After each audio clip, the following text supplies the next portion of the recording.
honestly, I don't want to like I want to like take advantage of it.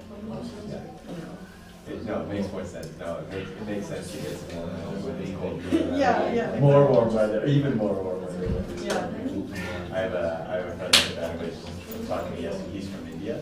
He's like, yeah, I'm not going to India in the summer. He's like, it's like 50 degrees. He's like, I can't stand it. Yeah, but like I don't know how like people live there, but like in the opposites here. So every time they come to snow, it's over here. It's like 40 degrees, but it's cold every time. You'll take it. You'll take exactly. it. That's fantastic. Good for you.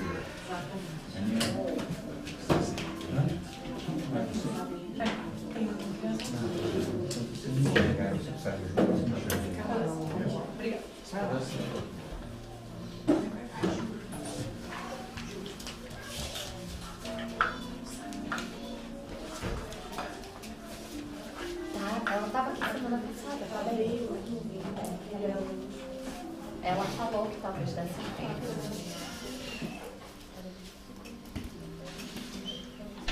Hello everyone. Great to see you all here. Apologize for the delay. I was about to get ready and then I pressed the button to shut off the computer, so derailed things a bit, but we're back. So we'll start today with a prayer we'll start with the text first. And it is from the book called Living Spring, or Fonte Viva in Portuguese, and it's chapter 79. Just up here, because it talks about peace, since peace is our topic of today. And it's Emmanuel, who's the spirit guide of Sheikh Xavier, who writes the book. He brings us an interpretation on a passage from Peter when he says, "Seek peace and follow it." Many people search for peace, but very few try to follow it. There are those who desire tranquility by any means. They sigh for it and seek in it many places. However, they lose it as soon as the Lord gives them what they ask for. For instance, some people ask for material fortune, thinking it will bring them peace. Nevertheless, with the appearance of abundant wealth, they're tormented by the thousands of problems because they do not know how to distribute, help, manage, or spend it with simplicity. Other people pray for the blessing of marriage, but when the Father grants it, they do not know how to be fraternal toward their spouse, but are exasperated by all sorts of annoyances. Still, others request special positions of trust in areas of public usefulness. But when they find themselves honored with popularity and the expectations of many people, they abandon the blessings of their work and flee in fright. Peace is not physical indulgence. It is health and spiritual joy. If it is true that all search for peace in their own way, it is crucial to realize that true peace is the result of the balance between our own wishes and the purposes of the Lord in whatever position we may find ourselves. Once we have received the task that heaven has entrusted to us, we have to know how to use the opportunity for our evolution and spiritual growth. Peter said, "Seek peace and follow it." However, in whatever situation we may find ourselves, there is no real peace without Christ within us. And the formula for integrating our souls with Jesus is invariable. Let him deny himself, take up his cross, and follow him. Unless we as humans learners adapt our efforts to the renewing impulse of the Divine Master, instead of peace, we will continue to have an ongoing war inside our hearts.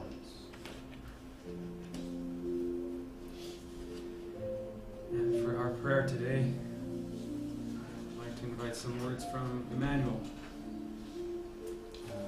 There's a book written by him called The Light of Prayer. And one of the prayers that he brings to us is called Our Prayer. So let us close our eyes and elevate our thoughts into our Father. Lord, teach us to pray without forgetting our work, to give without looking at whom, to serve without asking for how long, to suffer without hurting anyone, to progress without losing simplicity, to sow good without thinking about the results, to forgive without conditions, to march forward without counting obstacles, to see without malice, to listen without corrupting the speaker, to speak without hurting, to understand others without demanding to be understood, to respect others without claiming consideration, to give our best, in addition to performing our own duties without charging fees of recognition. Lord, strengthen in us the patience towards difficulties of others, just as we need the patience from others towards our difficulties. Help us above all to recognize that our highest happiness will invariably be the fulfilling of your plans wherever and however you want, today, now, and always. So be it. It's much better to listen to this prayer in the voice of Sheikh Xavier, but we don't have that in English, so you're stuck with me.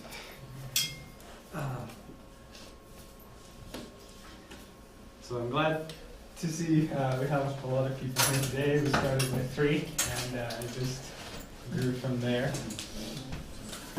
And since we're talking about peace, we based our talk on quite a few books and also my parents.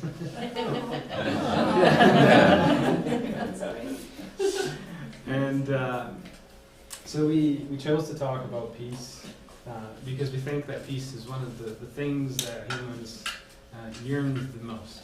Peace and harmony is something that we're always seeking for. And so let's look at peace and see what is peace. How do people think about it? Not necessarily from books from Spiritism, but also what others say. Starting with the dictionary, Merriam-Webster says that peace is a state of tranquility or quiet, freedom from disquieting or oppressive thoughts or emotions. I like this definition because it talks about freedom of disquieting and oppressive thoughts and emotions. So it's starting to show us that peace is something within, so our thoughts, our emotions. So we're starting to see how peace is something from within rather than something from the outside. Then we have a poet from the 13th century called Rumi. For you, some of you might know him. And today is also Poetry Day, so we're going to be talking a little about some poets. For those of you who like it, great. He says that there's a poem by Rumi, and it goes like this. He says, "I prayed for change, so I changed my mind. I prayed for guidance and learned to trust myself. I prayed for happiness and realized I'm not my ego. I prayed for peace and learned to accept others unconditionally." So that's Rumi's reflection on peace. When we ask for peace is when he learned to accept others unconditionally. So that's another key for peace there. I'm just going to finish this poem just to give it at all. He says, "I prayed for abundance and realized my doubt kept it out. I prayed for wealth and realized it is my health. I prayed for a miracle and realized I am the miracle. I prayed for a soulmate and realized I'm the one. And I prayed for love and realized it was always knocking, but I have to allow it in." So here are some words from Rumi. And then, to keep on our journey across the globe, I guess, talking about peace. We've got a book here by, he's a Vietnamese monk, He passed away last year, I believe. His name's Thich Nhat Hanh, and he wrote a book called Peace is Every Step. So he comes from the approach that peace can be every step if we choose it to be. And we're going to hear a little bit more about him. And then lastly, is what actually inspired me to do this talk, is a quote by Emmanuel, who again is the spirit guide from Sheep Shavia, and he actually wrote a book called Peace. So there's lots of text there about peace. And I came across this week, and he said that it is just that true peace comes from duty fulfilled. And that's what struck me a little bit, because I always thought that peace was related to somewhat of an inaction of us, being quiet, being secluded, and being in meditation and feeling peace. And here is where he started to I guess, trigger my mind to think about peace related to an action. So, in the sense that he says that when we were duty fulfilled, when we fulfilled our duty, when we accomplished something, that's when peace comes.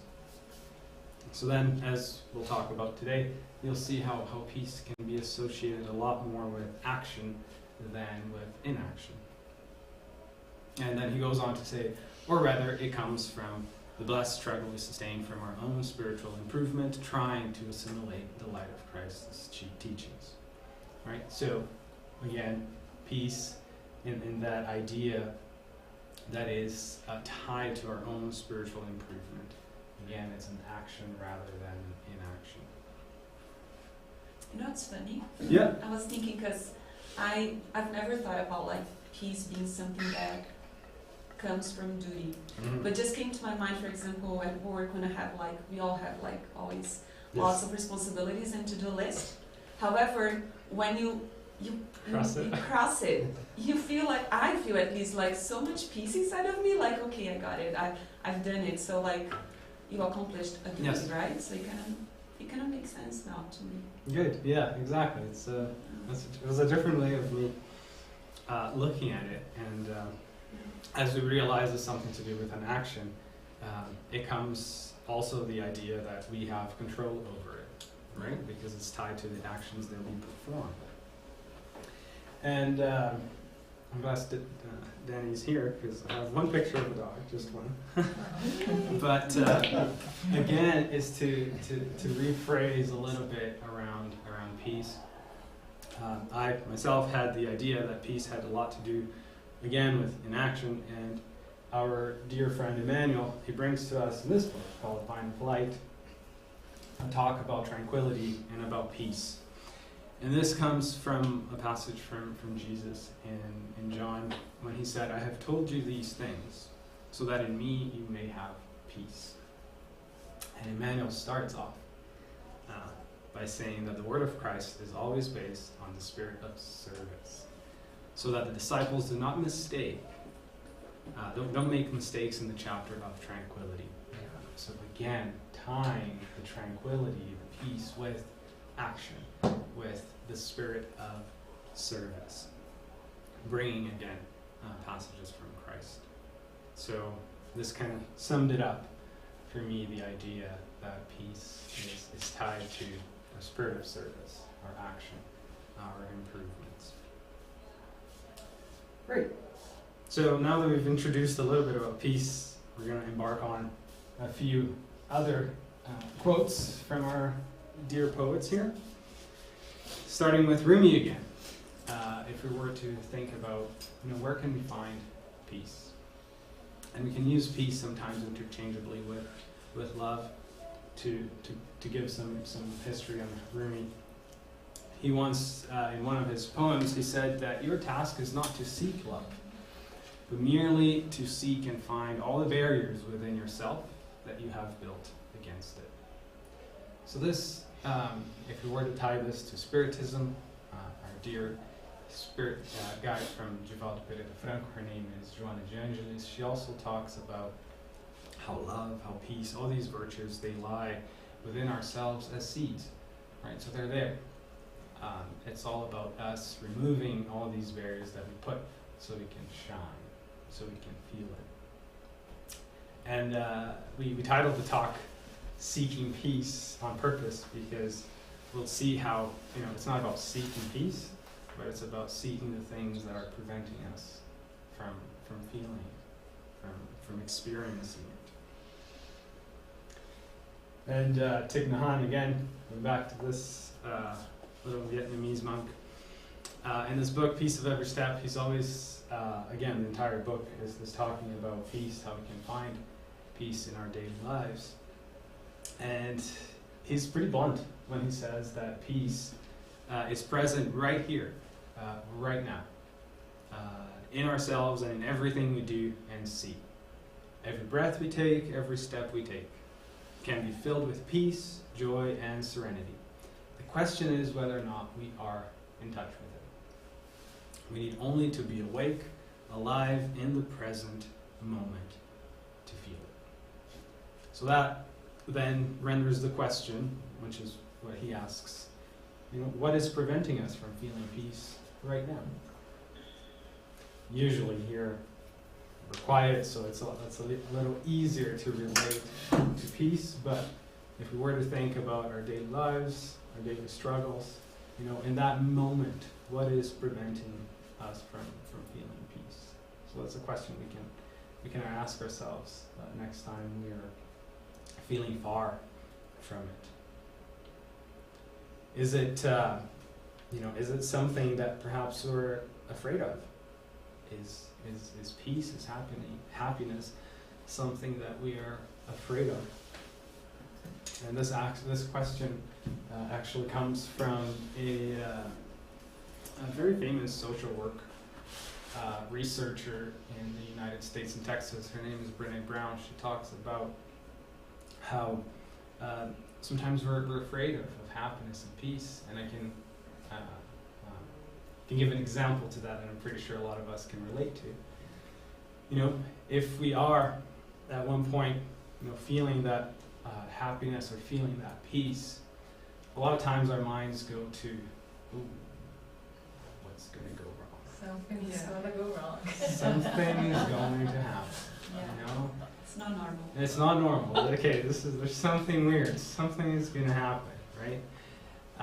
And our mind starts going, what could go wrong, right? And Brené says that we're dress rehearsing tragedy, right? We're trying to see what could go wrong, so we're prepared for it, and we completely lose focus from actually enjoying that peace, enjoying that happiness that is right there. So even when we find it, we can't really appreciate it. We can't really enjoy it. We can't really live in that moment because we're thinking, okay, what could go wrong that will prevent us or will move away from feeling that happiness or that peace. She talks a lot about this, so she can give some pretty good advice on this.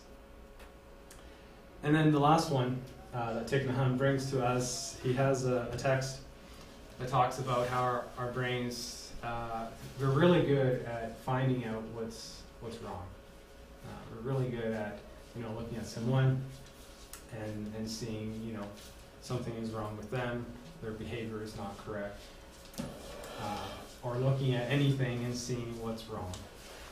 And he says that in this journey of finding peace in every step, one question that we can ask ourselves is, what is not wrong? What's not wrong? Instead of being, sometimes at work we need to find what's wrong to fix the problem, right? That's the purpose, right? But as we're going through life, trying to find peace, instead of focusing our minds on what's wrong, why not look at what's not wrong? What's right around us? And Thich Nhat Hanh, he lived and breathed his teachings, so he would you could feel in his energy how he was always focusing on what was not wrong. And the idea of actually let's keep going. I'm a little behind already. So when we're talking about, again, peace, especially in the modern world. Emmanuel brings a really interesting reflection about peace when we are in a rush. And this comes from which book now? I'm getting lost on my books. Yeah, this Living Spring again from Emmanuel. There is a text that calls "Take refuge in peace," and it comes from a passage from Christ in Mark, when he said, "So many people were coming and going, and they did not even have a chance to eat." The interpretation that Emmanuel gives to this, instead of saying to eat as food, is to eat or to feed our spirit. And it's with the relationship that I like to build here is the fact that sometimes we look around and we give the excuse, perhaps that we don't spend enough time connecting with God or praying or really feeding our spirit because we're too busy, because there's so much going on. And sometimes we tend to attribute that to our current society, the distractions that we have on social media and all that.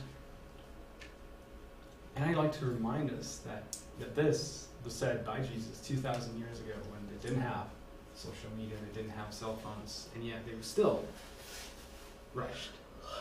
They're still finding it hard to settle down and to eat and to feed their souls. So perhaps I might be using the society excuse as a crutch and realize that honestly it can certainly what's around us can certainly influence, but the power and the decision to slow down, to pray or to feed our spirit, that's ours, right? That's not dependent on the outside. Again, because today's Poetry Day, there's a poem by Barbara Ruth, and it's titled Kent Lake. It's a small little one, but I quite like it. She says that I once walked the 6 miles from my house to Kent Lake in less than 4 hours, but that wasn't my personal best time. My personal best time is 8 hours and 15 minutes. Does that include a time resting with lizards, sunning on the rock, riding down a dream, listening to a woodpecker in the tree that harbor in an osprey's nest, wondering and listening in the unseen silence of my life? This really struck me because, she's looking at her best time to walk from point A to point B was to take longer. And that's quite the opposite of where my mind goes. And truly this ties into what Thich Nhat Hanh was talking about, how we can live in the moment, because that is the only time, the only place where we can find peace. It's only in the present moment. It's not in the future. It is not in the past. It is in today. And since we're talking about living in the now, there's another poet. Her name is Mary Oliver. She's an American poet. And she wrote a poem that talks a little bit about this as well. And it's called It Was Early. So bear with me here. She says, "It was early, which has always been my hour to begin looking at the world. And of course, even in the darkness, to begin listening into it, especially under the pines where the owl lives and sometimes calls out. As I walk by, as he did on this morning, so many gifts. What do they mean? In the marshes where the pink light was just arriving, the mink with his bristle tail was talking to soft-eared mice. And in the pines, the cones were heavy, each one ordained to open. Sometimes I need only to stand wherever I am to be blessed." That was how she ended that. Sometimes I need only to stand wherever I am to be blessed. You can take this observation from Mary to every day, basically, and realize that, sometimes all I need to do is stand where I am to feel blessed, to feel that peace, to feel that joy. I invite you all to contribute and give your thoughts about peace. If there's a poem that you like that talks about peace, as we keep going, as now we're going to enter again some of the works from Emmanuel when he's talking about this idea of us being too busy to find peace, too busy to focus. He says that the Master's invitation for the disciples to seek a secluded place in order to rest their minds and hearts in prayer is increasingly timely. And I'd say we can feel that nowadays. All earthly roads are full of those who come and go, tormented by immediate interests, without finding time to receive spiritual food. So again, he's talking about feeding our spirit, realizing how important that is, right? And most of the time, forgetting about it. He says, countless people cross the path, hungry for gold, and return full of disappointments. Many others run off on adventures, thirsty for emotional novelty, and return with destructive boredom. As happened during the time of Jesus staying in the apostolate, the majority of men remain in the back and forth of paths between disoriented search and false discovery, between frivolous youth and disillusioned old age, between neglected health and unprofitable illness, between lost incarnation and disembodiment in despair. So, again, Emmanuel is bringing to us the idea that our lack of focus on feeding our spirit and finding and acting upon the things that will actually bring us joy is not something new, right? It's something that's been happening for quite a while. So we're not special in a way to live in a society that seem to be so busy. That's no longer, I guess, when I read this, is no longer an excuse. Because this come and go has been happening for thousands of years. He goes on to say, "Oh, my friend, if you have effectively adopted learning from the Divine Master, go to a separate place and cultivate the interests of your soul." Now, we might think, okay, I perhaps, live in a house and family with kids, so it's hard to find that place where I can find some peace or some quiet to meditate. And, if your mind is going there, Emmanuel will remind us that it is possible that you will not find that external garden that facilitates meditation, nor any piece of physical nature where you can rest from material fatigue. However, penetrate the sanctuary within yourself. So again, he's alluding to the fact that we can always find it wherever we are. Like Mary was saying, sometimes all we need to do is to stay where we are, to feel blessed. He goes on to say, take refuge in the separate temple within your soul, because only there will you find the true notions of peace and justice, of real love and happiness to which the Lord has destined you to. So again, the idea that peace lies within, and that we can find it if we so much wish to truly find it. Now, as we like to talk about peace, about happiness, those are very important topics in a way. But I started to think about this as I was, compiling the talk. Sometimes, it's all too good to be true, or it's not practical. It's all thinking about the theoretical. But let's get down to business. Let's talk about some practicality here, right?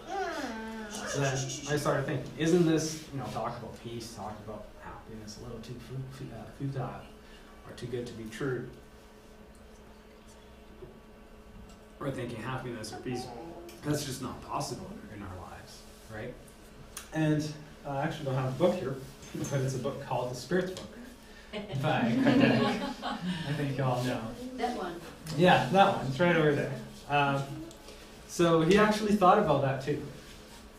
Towards the end of the book, he was talking about, is it possible to feel happiness, to feel peace?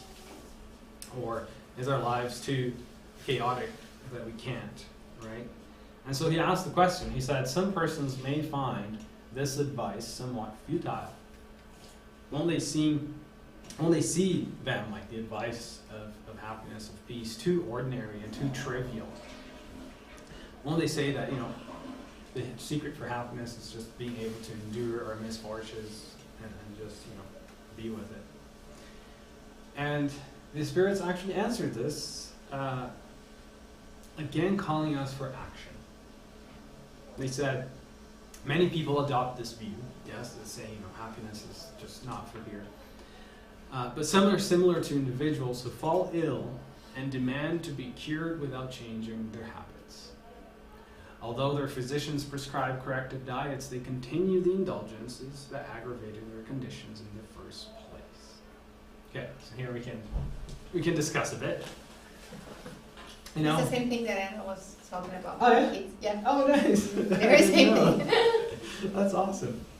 So this comes to show us, or to invite us for a reflection around the fact that I like the example that they give here about physicians, about doctors. If we are, let's say, seeking health, same way we're seeking happiness, same way we're seeking peace, and we're ill, right? We have an illness, we're diseased, so we choose to go to the doctor. We know that that's the place to go to get fixed up. So we go, we get our diagnosis, we get our prescription. It says, just take this medicine, maybe change your diet and exercise, and then you'll be fine. You restore your health, no problem. How many of us actually do that?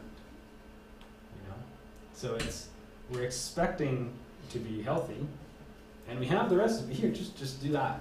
Just change your habits a bit, and you'll find it. And then we don't do it, but yet we expect that health. So instead of changing our habits, we start to think that being healthy is actually not possible. And we forget that the source of that is within ourselves. So the same goes to happiness or to peace.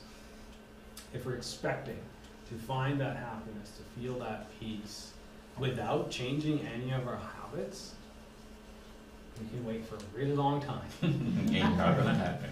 I was thinking about something that just popped in my mind. When we say in English, leave me alone, the translation in Portuguese is leave me at peace, right? Me deixe em paz.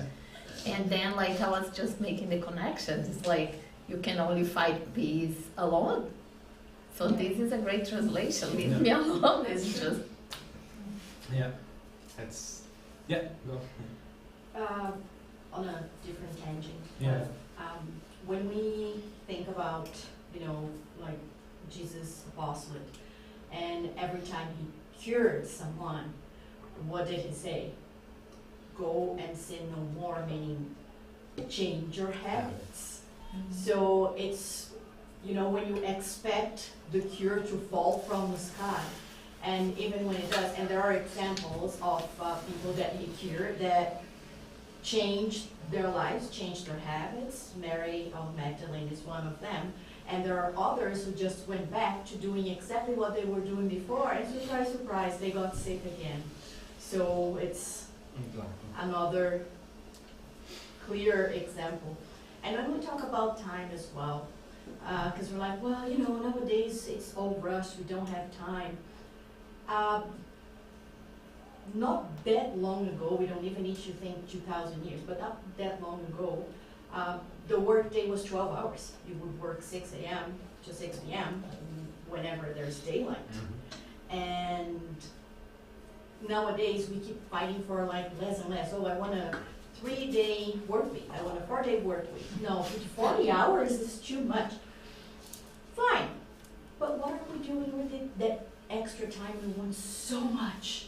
How are we using that extra time? The truth is, there will never be enough time if we don't make the time to stand still and look around.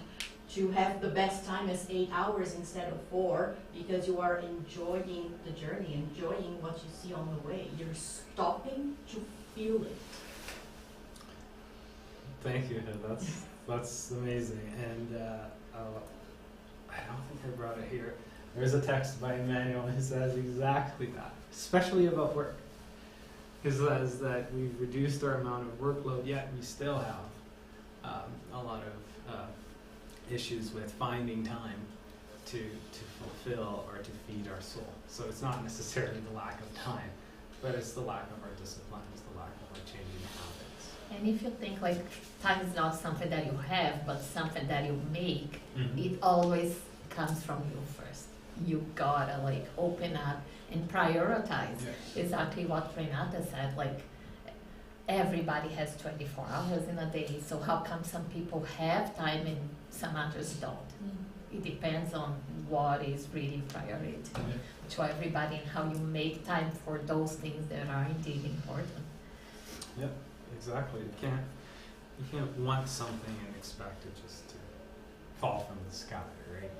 You gotta change your habits. And like for parents of young kids who have real difficulty to have some quiet in the house and stuff, you blink and they're this big. Yeah. So it goes by so fast. The other day I was reading about this mom talking about like all the guilts of being a mom, and she was saying that like some of her alone time was when she locked herself in the pantry to eat the little piece of chocolate she hid from her kids. So, you know, even if it is locking yourself in the pantry, if you need a breather, you know, sometimes that's all you have, a few minutes to calm down, a prayer, and that's going to help you carry on. I just don't lock myself in the pantry because I don't have space. But you know, eventually they have to go to bed.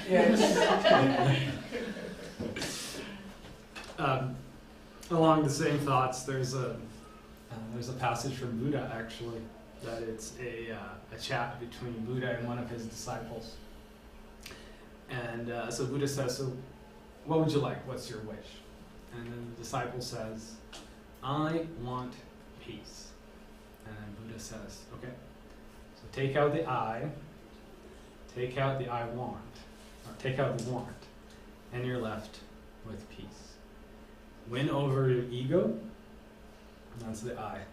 Take hold of your desires and put them to the service of good, and you'll be left with peace.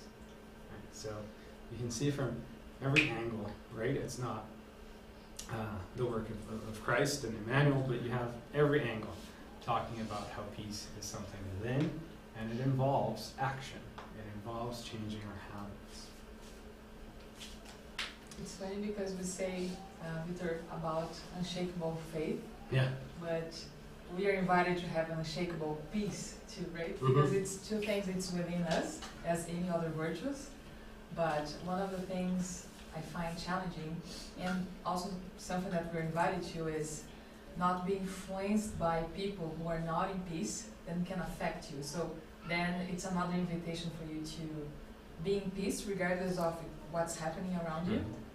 And also with that, it's benefiting you and also giving the example for that other person who is not in peace. Absolutely. And in those notes, when we think about peace as something that we can build in ourselves, then we can think about the reverse. Instead of others influencing us not to have peace because they're not in peace, we can build peace in ourselves and do the opposite, right? And then reverberate or exude peace out of ourselves to influence others in that way. We always talk about this when we're in the courses to learn about the passes, is the power of our influence onto others. So, like I said, we titled this talk Seeking Peace, and this was on purpose, because is peace really something to be sought? Or is it something to be found? And, you know, like in Mark, he was saying, take it, find it, and follow it. Like you were talking about when Christ said, you know, I don't condemn you for the things that you did in the past. You know, now move on, go forward. And he actually and said, sin no go more. in peace and Go in sin peace. no more. Right. That's true. That's true. So, Emmanuel says there are many people who seek peace, but few people, however, try to follow it. So, in the idea of kind of like maybe the doctor analogy, you know, seeking peace and finding it is, you know, going to the doctor and finding the recipe of how to restore your health. Following peace would be to actually do everything you need to do to restore that. So it's really easy to seek and find peace, right? You know, we're talking about it for an hour. We can find a recipe, if you will. But as Emmanuel says, few people try to follow it, to do that on a daily basis. And that's what falls under our control. So he goes on, again, this is a text from this book, Live in Spring, and this is the one that we read right in the beginning. It's chapter 79. Right, he said, companions exist who desire tranquility by all means and yearn for it, placing it in different positions in life. However, they expel it from themselves as soon as the Lord gives them the requested gifts. What does that mean? You know, this person asks for material fortune, believing to be the bringer of the desired peace. However, with the appearance of abundant money, he tortures himself with thousands of problems for not knowing how to distribute, help, manage, and spend with simplicity. Another asks for the blessing of marriage, but when heaven grants it to him, he does not know how to be a brother to the companion that the Father has entrusted to him, losing himself through exasperations of all kinds. He goes on to say, still, another one demands special titles of trust and significant tasks of public utility. But seeing himself honored with the popularity and expectations of many, they reject the blessings of the work and retreats in terror. This is one of the best phrases I like about this text. He says, peace is not stillness of the body. It is health and joy of the spirit. So here, in this sentence, Emmanuel is telling us how to find it and how to follow it. It is feeding the health and the joy of her spirit instead of looking for stillness of the body. So, peace, again, is action. It is the action that will feed our health and joy of our spirit. It says, if it is true that every creature seeks it in its own way, it is imperative to recognize, however, the legitimate peace results from the balance between our desires and the Lord's purposes in the position in which we find ourselves. So a few pieces to reflect about where we're placing our focus and our time in our search for peace. And in the words of Thich Nhat Hanh, again, right? What's preventing us from feeling peace right now? You know, what is in the way? In the words of Rumi, reminding ourselves that peace is already here. What are the blocks? What are the barriers that we are putting that are preventing us from feeling it? Victor, Yeah. a thought that just came to me. Years and years ago, talking to my mom when the movie Finding Nemo came out, I just mentioned to her, because in Portuguese it's looking for Nemo, seeking, searching Nemo, it's procurando Nemo. And when I told my mom that in English it was Finding Nemo, she was like, but that's a spoiler right in the name. Just by the name you know he was found. And I was like, doesn't that make you go to the movie theater feeling even better? You know that it's gonna be a happy ending. So maybe another thing that we can do to help is change the words. It's semantics. It doesn't seem to be a big deal, but it's just like switching difficult for hard work. Instead of putting that barrier, like I'm seeking, you know, you too, I still haven't found what I'm looking for. Why not finding with, you know, like the mental, you know, idea that I am working towards it. Instead of just, you know, like I'm looking and nothing is falling from the sky. You feel more hopeful. Right? Yes, I agree. I think it's, you know, instead of just sitting and waiting, it's at least a little step. Thank you, that's amazing. Yeah. As I was falling asleep last night, I thought about the exact same thing. There we go. And it was exactly that. The seeking comes with the uncertainty of whether or not we're going to find it. Right? It's something very up in the air. Finding peace is, we know we're going to find it. And I would say most of us have already found it, but we haven't, like we talked about, kept it. Right? I'm pretty sure, I don't want to say everyone, but I'm pretty sure we can go back in time and find, you know, maybe a minute or a day or something in our lives where we felt happy or we felt peace, right? So we found it. Now it's on us to keep that and expand it. So we know it's not impossible. We know it's possible.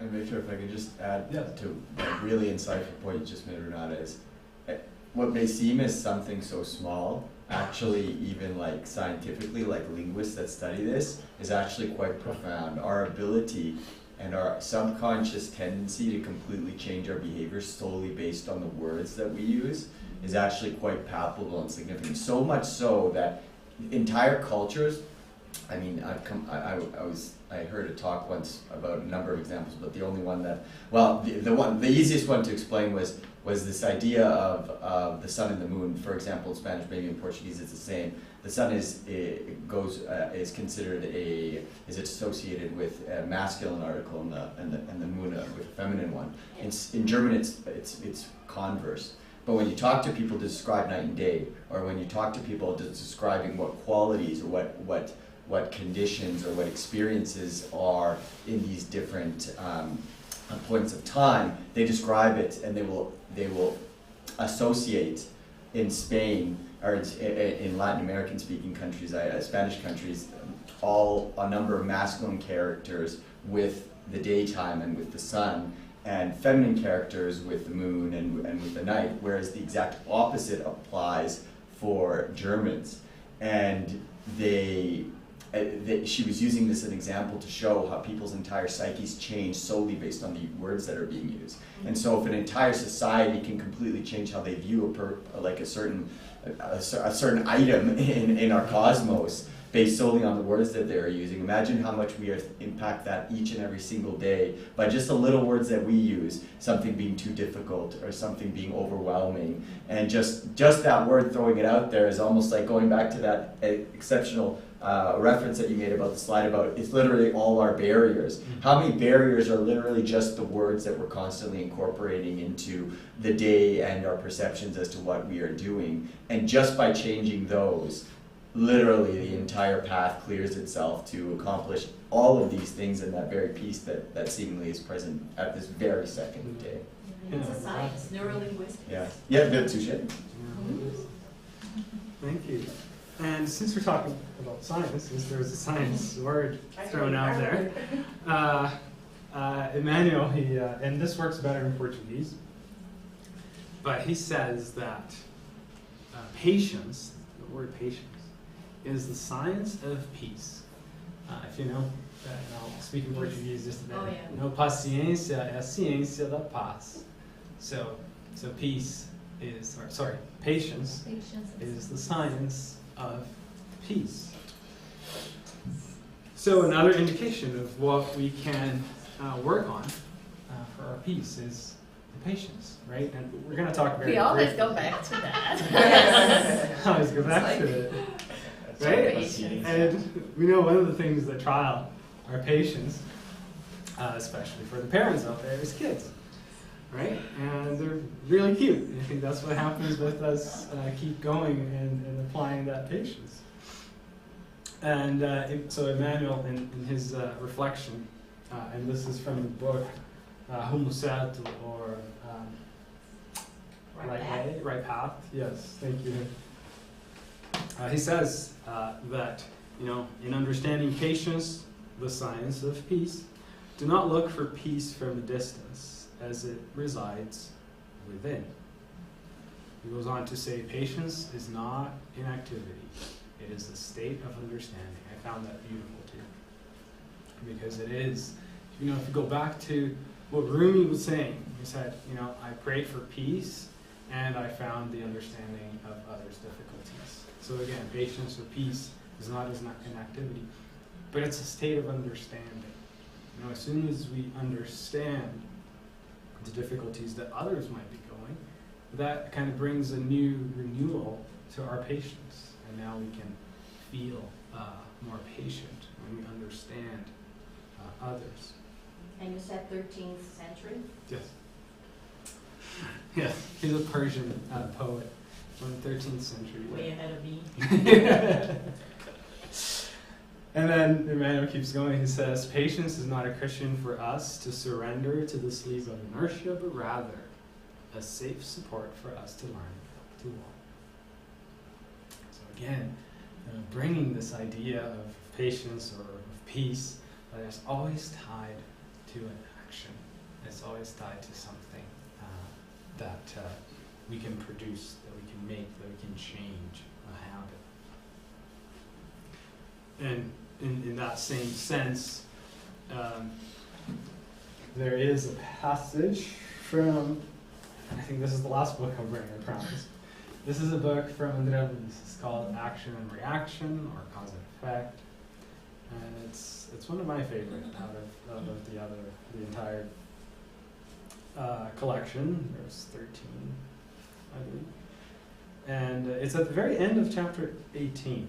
And it really struck me, because I remember I was actually in Brazil in my parents' balcony reading this, and at the very end of this chapter, there we have a mentor called Druso. He's talking to Andrea Luis, and Hilario, who's Andrea Luis's friends, and he's talking about peace, about happiness, and then he says that divine justice is inevitably linked to us, since no happiness will be true happiness in us without the implicit approval of our conscience. I found it to be very profound, in the sense that truly, truly peace and happiness is something that we find within. Why? Because we can only feel happy, or we can only feel at peace if our conscience is approving of our actions. And as we all know, as we know from the Spirit's book, what is in our conscience? What's in there when we talk about the divine laws, right? So when we act, when we do something, and it's in line with the divine laws, our conscience is given that little check of approval, that stamp of approval, right? And that's what makes us feel happy. That's what makes us feel peace. Is when our conscience says, "Way to go." It approves our actions. It approves our thoughts. So that's a little insight that truly it's all within us. What gives you peace of mind? Yes, peace of mind. Peace of mind. Exactly. And I think going back to semantics, maybe that would be a very good description of the difference between relief and peace. Mm-hmm. Peace comes with the seal of approval of our conscience, whereas relief not necessarily. Yeah. It's just a feeling of, got rid of it, Yeah. met my deadline, or something Yeah. like this. Yeah, exactly. But how did I get there, right? Yeah. So I think that's the difference, if we're going to feel just relief for doing it, or if we're going to feel the peace of having done it right. And the opposite works as well, right? When we do something that our conscience doesn't approve, right? Then how do we deal with it? Sometimes we choose to numb our conscience, right? That's one of the ways we can go. The other ways is to learn from that mistake and next time maybe do something different, right? Change our habits to the point when our conscience approves, and then we can feel that happiness, right? And then to end again with the passage from Emmanuel, he says that reflect on the importance of your own immortality. Remember that wherever you are, the peace of your environment invariably begins with Emmanuel. So that's all we have to talk about peace, bringing from multiple sources, and not just what we hear from Spiritism, but just to show how it all aligns. If you truly have the eyes to see, it all aligns. And if we were to sum up, knowing that peace is tied to our actions, to our habits, and it will always, always begin with us. And it's 2 o'clock. That's 2 o'clock. It's their time. Noon. Yeah, the computer's wrong. And it's noon. We didn't stay here for 3 hours. No, it's just an hour. So we can end in a prayer, and it'll also be a prayer that I'll be reading. And then we have our passes back here. I'm going to see if we can find 3 people to give passes. If not, we're down to 2. So it'll take a little bit longer, but in any way, thank you for. Thanks, Gary. Can you turn off the?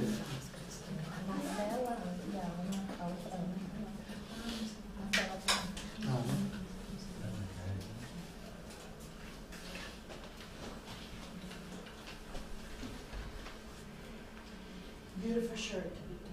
No, thank you. Thank you so much. This was one from our Espiritus Ars that we had last year.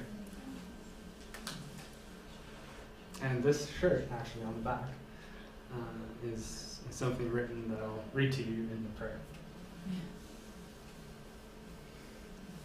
Can you start the 6th one? Thank you. So if we were to close our eyes and hear in our hearts the words, Lord, make me an instrument of your peace. Where there's hatred, let me sow love. Where there's injury, let me bring pardon. Where there's doubt, let me bring faith. Where there's despair, let me bring hope. Where there's darkness, let me bring light. Where there's sadness, let me bring joy. O Divine Master, grant that I may not so much seek to be consoled as to console, to be understood as to understand, and to be loved as to love. For it is in giving that we receive, it is in pardoning that we are pardoned, and it is in dying that we are born to eternal life. So be it. Thank you all. Words of Francis of Assisi.